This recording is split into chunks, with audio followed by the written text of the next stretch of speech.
یہ کسی صورت میں نہیں ہوتا. کہ میں آپ کو یہی مثال دے رہا تھا کہ اگر ہم پچھلے کچھ سالوں کی بات کریں تو جو سرکاری ریکارڈ کے مطابق لکڑی چوری کی گئی صرف ملتان میں وہ ہوئی 1,80,00,000 کی. اب جب جرمانے کیے گئے تو جرمانے کیے گئے صرف 21 لاکھ. آپ اس سے اندازہ کریں کہ کتنی کم شرح ہے. اسی طرح اب یہ جو لکڑی چوری ہوئی جس معاملے کو ہم ڈسکس کر رہے ہیں کہ ایک سال میں مجموعی طور پر جو سرکاری ان کا اپنا ریکارڈ ہے اس کے مطابق 25 کروڑ روپے سے زائد کی لکڑی چوری ہوئی ہے. اب اس میں جرمانہ جو کیا گیا, جرمانہ دیکھ لیں کہ 3 کروڑ کیا گیا ہے. 3 کروڑ کی وصولی ہوئی ہے, لکڑی 25 کروڑ سے زائد کی جو ہے وہ چوری ہوئی ہے. تو یہ ایک چھوٹی سی مثال سمجھنے کے لیے ہے کہ بڑے پیمانے پر جو ہے وہ لکڑی چوری ہوتی ہے, لیکن جب اس کی ریکوری کی جاتی ہے, اس کا جرمانہ کیا جاتا ہے تو جرمانے انتہائی کم کیے جاتے ہیں, جس سے وہ جو نقصان ہوتا ہے وہ بھی پورا ہوتا دکھائی نہیں دیتا. دوسری جانب جو ملازمین ہیں ان کو عارضی طور پر معطل کر دیا جاتا ہے اور دکھا دیا جاتا ہے کہ دیکھیں جی یہ ملازمین ملوث تھے, ان کے خلاف ہم نے یہ سخت ایکشن لیا ہے. تو یہ اگر تمام ریکوری کی جائے جتنی مالیت کی لکڑی ہے ظہیر ابھی بھی جاری ہے نا.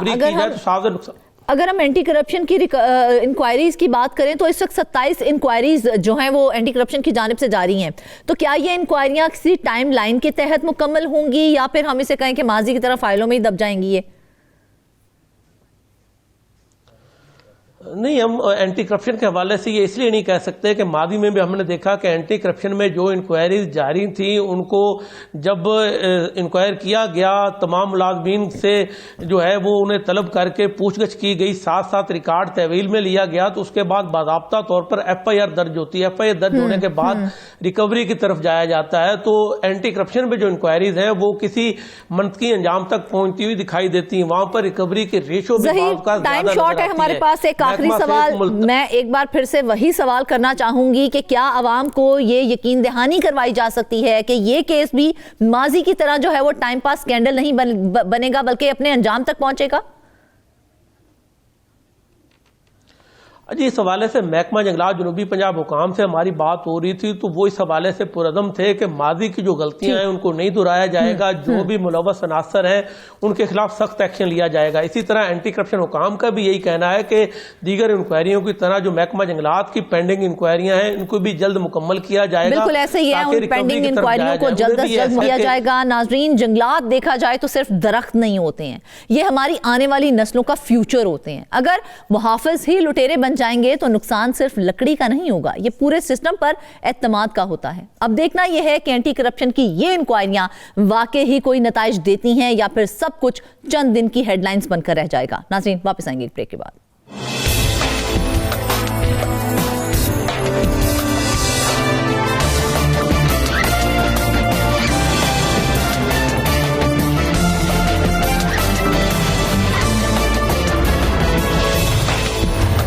ویلکم بیک ناظرین. اب ہم آپ کو بتائیں گے کہ ملک بھر میں فیک اینڈ فلائنگ انوائسز کے ذریعے قومی خزانے کو 123 ارب روپے کا نقصان پہنچایا گیا ہے. یہ کوئی الزام نہیں ہے بلکہ آڈٹ رپورٹ 2022-23 اور 2023-24 میں یہ انکشاف سامنے آیا ہے. سوال یہ ہے کہ جب کمپنیاں بلیک لسٹ تھیں, رجسٹریشن معطل تھی, تو پھر سیلز ٹیکس ریفنڈز کیسے جاری ہو گئے؟ کیا یہ سسٹم فیلئر ہے یا انسائیڈ فیسیلیٹیشن ہے؟ آج ہم اسی معاملے پر بات کریں گے. ہمارے ساتھ موجود ہیں نمائندہ فیصل آباد بلال سکندر. بلال, آڈٹ رپورٹ واضح طور پہ یہ کہتی ہے کہ فیک اینڈ فلائنگ انوائسز پر 123 ارب روپے کے ریفنڈز جاری ہوئے ہیں. کیا یہ براہ راست سسٹمیٹک کرپشن کی نشاندہی نہیں کرتی یہ چیز؟ بہت شکریہ. دیکھیں, اس میں تو کوئی دوسری رائے ہے ہی نہیں کہ جو FBR کے قوانین ہیں وہ اس حوالے سے بڑے ہی واضح ہیں. اور میں آپ کو اس میں اگر تھوڑا سا اس کو ایلیبوریٹ کر دوں کہ یہ جو فیک اینڈ فلائنگ انوائسز ہوتی ہیں یہ کاروبار چلتا کس طرح سے ہے. یہ ایک کوئی بھی XYZ ایک کمپنی ہے, وہ کسی دوسرے فرد کے ساتھ اگر وہ بزنس کر رہے ہیں تو وہ پھر کیا کرتے ہیں کہ اگر ایک چیز 100 روپے کی ہے اور اس پر 17% ٹیکس ہے, اگر وہ شخص فائلر ہے تو وہ 17% ہوگا, اگر وہ نان فائلر ہے تو وہ 2% ایکسٹرا دے گا, 19% اس سے وہ ٹیکس لے گا اس کے بہاف پہ, FBR کے بہاف پہ وہ شخص سے 19% یا 17% ٹیکس لے گا کہ میں یہ ٹیکس جو ہے یہ گورنمنٹ کو آگے پے کروں گا. لیکن وہ شخص کرتا کیا ہے کہ اس کی وہ ایک جعلی رسید دیتا ہے اس کو, اور اس کو کہتا ہے کہ میں نے آپ کا ٹیکس جو ہے وہ FBR کو جمع کروا دیا ہے. اب وہ جعلی رسید اس شخص کے پاس چلی جاتی ہے اور جو ٹیکس کا اصل اماؤنٹ ہوتی ہے وہ